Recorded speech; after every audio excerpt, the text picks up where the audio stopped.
Agora a gente vai chamar, portanto, o nosso analista de economia, Fernando Nakagawa, que chega conosco para comentar, então, Naka, qual é o impacto da saída dos Emirados Árabes, da OPEP e da OPEP+. Bem-vindo, boa tarde. Boa tarde, Débora. É uma decisão bastante simbólica, especialmente pensando que a gente está no momento em que o petróleo está em alta, supera os $100 o barril e tem sido um produto super desejado pelo mundo e que, por isso, o preço está subindo no meio dessa guerra. Quando os Emirados Árabes anunciam isso, sinalizam que o grupo, a OPEP, o cartel, o maior cartel da economia global, talvez não esteja mais apitando tanto como apitava antigamente. E os números reforçam essa percepção, Débora. A gente separou algumas informações relacionadas à OPEP e aos Emirados Árabes. Começando pelo país, né, o país ali que tem Dubai como sua principal cidade, produz atualmente 4.600.000 barris por dia. Isso dá quanto? Dá 13%, quase 14% da produção da OPEP e 4% do mundo. Só para a gente ter um efeito de comparação, o Brasil já está quase com 4 milhões de barris diários de petróleo. Então, é um país importante, mas quase que do tamanho do Brasil. O Brasil está se aproximando dos Emirados Árabes. Com essa decisão, como fica a OPEP? Na próxima tela a gente tem o grupo dos países. À esquerda aí a gente tem todos os países que fazem parte. Então, a Arábia Saudita entre os maiores, né? O Irã, o Iraque, Kuwait, a Nigéria e a Venezuela. Os Emirados Árabes saem porque acham que seus interesses não estão sendo mais defendidos pelo grupo. O grupo tem esses países à esquerda na tela, que são os países plenos. Também tem a OPEP+, com alguns países que são ali satélite da OPEP. Quais são? São vários, entre eles Cazaquistão, México, Omã e a Rússia. A Rússia é o mais importante deles. E o Brasil, no ano passado, anunciou que seria um observador da OPEP+, só observa, não segue as decisões. E os Emirados Árabes agora se juntam a um grupo de países que já fizeram parte e agora não são mais. Angola, Catar, Equador e Indonésia. E aí, só para terminar, na próxima tela, Débora, a gente tem a evolução da produção da OPEP em vermelhinho, aí, em milhões de barris. Começa lá em 1980, quando a OPEP produzia mais ou menos 40% do petróleo do mundo. E a parte verde é o petróleo produzido fora da OPEP.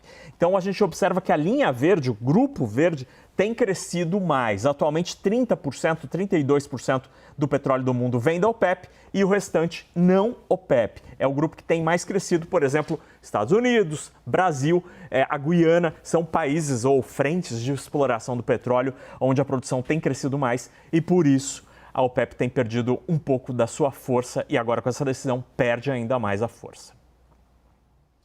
Naka, e aí a gente fala de combustível, né? Fala de petróleo, as consequências disso. Não sabe, dá para a gente dizer, transferir um pouco dessas consequências do impacto do petróleo, do aumento do petróleo na inflação que a gente está vivendo aqui? Porque, olha, a prévia da inflação subiu 0,89% no mês de abril. Conta pra gente, então, quais os setores, por que esses setores que você vai destacar sentem mais a alta dos preços? Tem tudo a ver com essa história da guerra e dos preços dos combustíveis, infelizmente, Débora, infelizmente. A inflação, então, ficou em 0,89%, a prévia, o IPCA 15 do mês de abril. É mais que o dobro do observado na prévia de março, quando a gente tinha uma alta de 0,44%. Sobe, acelera, mas acelerou menos do que esperado, porque os economistas estavam esperando uma inflação de 1%, veio 0,89%. Vamos aos números, a gente separou algumas telinhas para entender em que pé está esta inflação. Então, aí a gente tem por grandes grupos. Alimentação e bebidas foi o item que mais subiu proporcionalmente, 1,46%, seguida de transportes, especialmente os combustíveis, com 1,34%. Depois a gente tem outros grupos mais relacionados aos serviços, por exemplo, saúde, vestuário, comunicação, e aí a partir daí são altas bem menores, menos de 0,5%. Na próxima tela, a gente tem o grande vilão do mês, que foram os combustíveis. No mês, o diesel subiu 16%, minha gente, 16%, a gasolina mais de 6% e o etanol 2,17%. o preço está subindo no país todo, mas há algumas diferenças. E aí eu chamo a atenção porque acontece na Bahia.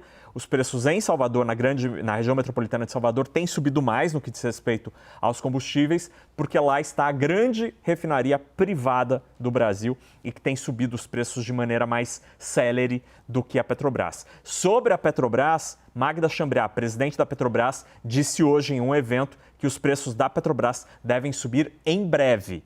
Então, isso é uma indicação, porque os preços estão bem abaixo da média internacional. E aí, só para terminar, Débora, tem mais uma telinha sobre os alimentos. Aí os alimentos têm uns itens aí que chamaram muito a atenção. Os legumes, o conjunto, subiram quase 12%. O leite, com uma alta de 6%. O leite longa-vida subiu mais de 10%. Verduras, 3,18%. Aí cereais, pescados na casa de 2%. Carne e frutas de 1%. Entre os alimentos, este aumento em abril é comum, porque começa a entre-safra, começa o período mais seco. E isso gera impacto de alta nos preços, por exemplo, nos legumes, nas verduras, nos hortifrutis ali e também no leite, porque quando o pasto fica mais seco, há menor produção de leite. Então é um aumento que geralmente acontece no mês de abril. Este ano não foi diferente. Os preços estão subindo dos alimentos também. Essa questão da sazonalidade, né? Pois é, quer dizer, esses destaques que você traz, carne, leite, legumes, verduras, impacta o café da manhã e o almoço e o jantar, né, Naka? Muito obrigada pelas informações. Um beijo. Fernando Nakagawa, nosso analista de economia e âncora do CNN Money. Obrigada, Naka. Até mais.